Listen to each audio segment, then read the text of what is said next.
আসসালামু আলাইকুম। রিজার্ভ ট্যাঙ্কির চতুর্পাশে একটি ইটের গাঁথনি দিয়ে ওয়াল হয়ে গেছে। এখন এর পরবর্তী ভিতরে লোহা, কংক্রিট, সিমেন্ট দিয়ে ঢালাই দেওয়া হবে, যেন একটা গ্যারান্টি হয়ে যায়। যেহেতু ছাদটি একটু বড়, এটা হচ্ছে আপনার 11 বাই প্রায় 30 ফিট লম্বা।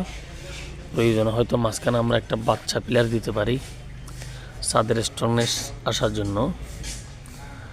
তারপর এই ইটের গাঁথনিতে কিন্তু প্লাস্টারিং করতে হবে না, যেহেতু ভিতরে আরেকটা ঢালাই হচ্ছে।